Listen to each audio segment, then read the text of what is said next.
आप लोग कैसे हैं? उम्मीद करते हैं आप लोग अच्छे होंगे। तो आज आप लोगों को मैं आपकी क्लास टीचर श्रुति मैम आप लोगों को हिंदी व्याकरण का प्रथम अभ्यास पढ़ाने वाली हूँ, हमारी भाषा।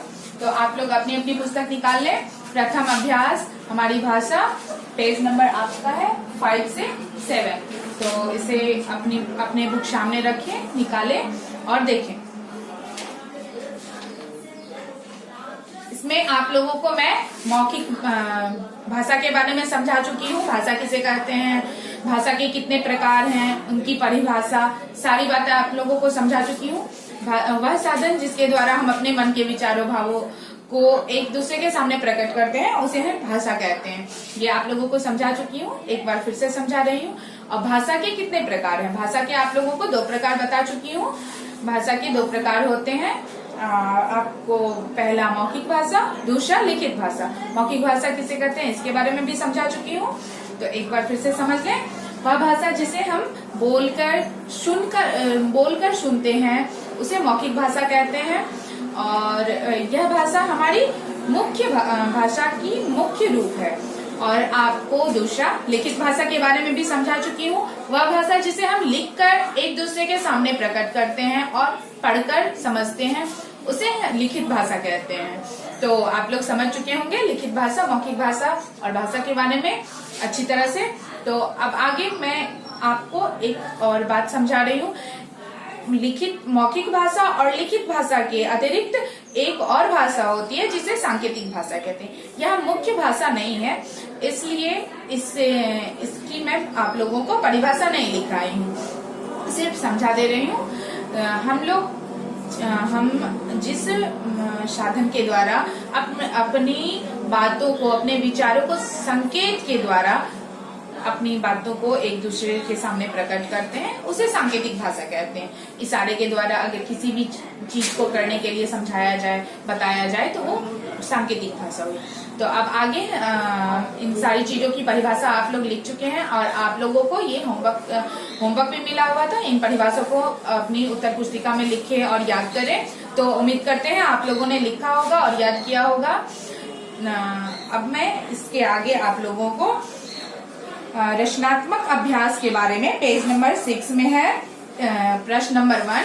इसमें है सही जोड़े मिलाइए, इसके बारे में समझाने वाली हूँ। आप लोग निकाल लें, सही जोड़े मिलाइए।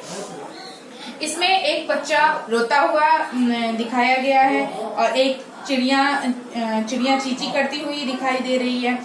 अब कूड़ादान है जिसमें हम लोग कचरा फेंकते हैं, कूड़ा फेंकते हैं, और वाहन रुकी हुई है। तो इसमें आपको मैच करना है। बच्चा जब रोता है तो कैसी आवाज करता है? माँ करके इस तरह से आवाज करता है, माँ। वो टूटी फूटी आवाज में अपनी टूटी फूटी भाषा में बोलता है। तो आप उस बच्चे के चित्र को आप इस नीचे वाले बच्चे की आवाज में, जो माँ करके इस तरह से है, उसमें मिलाइए।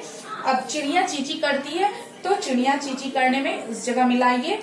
और ये कूड़ादान है, कूड़ादान में हम लोग कचरा फेंकते हैं, तो उस कूड़ेदान पे लिखा हुआ रहता है मेरा प्रयोग करें। तो मेरा प्रयोग करें को कूड़ादान में मिलाएंगे।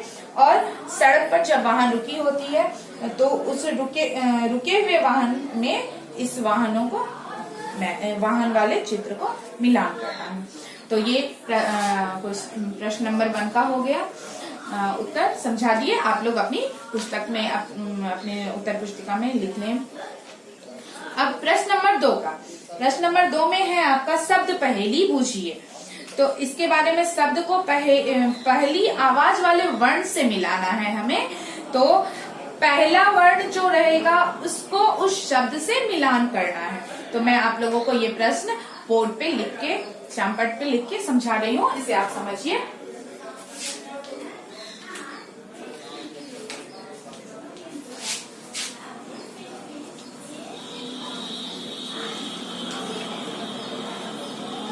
और इसके साइड में आपको चित्र भी दिया हुआ है फलों का।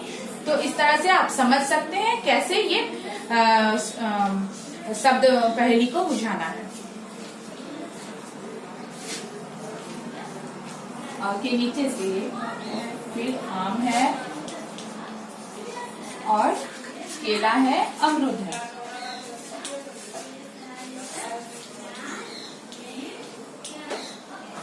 तो अब आपको ये देखना है अ से कौन सा शब्द बनता है। अ से यहाँ पे सेब, आम, केला, अमरूद है, तो आप ध्यान से देखिए अ से कौन सा शब्द बनता है। अ से हमारा अमरूद बनता है। अ से क्या बनता है? अमरूद। तो इसे इस शब्द पहली अ से अमरूद बनता है, तो इसमें ध्यान देना है। अब क से क्या बनता है हमारा, देखिए ध्यान से। क से पहला वर्ण आपका है, इस जगह सेब, आम, केला लिखा हुआ, तो पहला वर्ण देखना है। के से क्या बनेगा? केला। तो इसको समझिए, अब ध्यान से देखिए। सेब, सेब ये पहला वर्ण है। से क्या बनता है? यहाँ देखिए सेब, तो इसे भी समझिए। स से सेब बनता है। अब आ से क्या बनता है हमारा? कौन सा शब्द बनता है? आ वर्ण से हमारा आम बनता है। तो ये आप समझ चुके हैं। फिर से एक बार मैं समझा दूं। अ से हमारा शब्द बनता है अमरूद। अ से अमरूद होता है, तो उसमें उस शब्द पहली को समझिए। अ से अमरूद, और के से केला, से सेब, आ से आम। तो आप इस शब्द पहली को समझ चुके हैं। इसके आगे जो 2 नंबर 3 नंबर का दिया हुआ है, उसे आप खुद समझें और खुद उस शब्द पहली को बूझिए। अब इसके आगे तीसरा नंबर में है, नीचे दिए गए नामों को पढ़कर। मैं एक बार फिर से आप लोगों को समझा दूं। क्वेश्चन नंबर 2 में आप लोगों का चित्र दिया हुआ है। चित्र के अनुसार समझिए कि किस चित्र को किस चीज में मैच करना है, मिलाना है। जैसे गे से क्या होता है? इस जगह देखिए कौन सा शब्द बनता है? गे से गेंदा। च से फिर देखना है, च से चमेली। फिर इधर अ से अनार।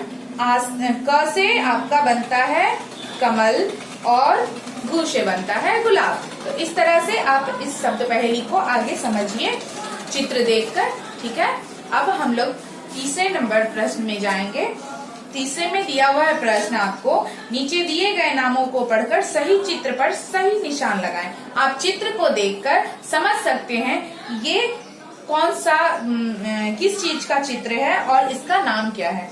जैसे यहाँ पे आपको चित्र में गेंदा फूल दिया हुआ है, गुलाब दिया हुआ है और कमल दिया है। आपको क्वेश्चन में यहाँ लिखा हुआ कमल, आपको इस चीज का नाम लिखना है, टिक लगाना है। नाम लिखा हुआ है कमल का फूल, नाम लिखा हुआ है यहाँ पे कमल का फूल। तो आप पहचान सकते हैं इस चित्र से कि इसमें कमल का फूल कौन सा है। ये तो गेंदा है, ये रोज है, तो कमल कौन सा है? ये है। तो इसमें आपको टिक लगाना है।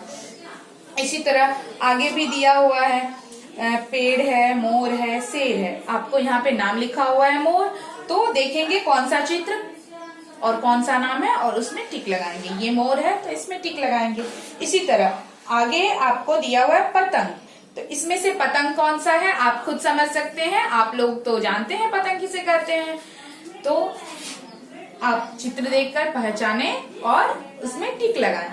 अब आम दिया हुआ है, इन फलों में यहाँ पे 3 तरह के फल दिए हुए हैं। अंगूर है, आम है, अनार है। इसमें से आम कौन सा है? आपको तो पता चल ही रहा होगा कि आम कौन सा है, तो उसमें आप टिक लगाएंगे। आम तो सबको पसंद आता होगा और पता भी होगा कि आम कौन सा है, उसमें टिक लगाएं। तो अब मैं आप लोगों को आज की क्लास में होमवर्क दे दूं, आप इसे अपनी नोट्स में नोट करें।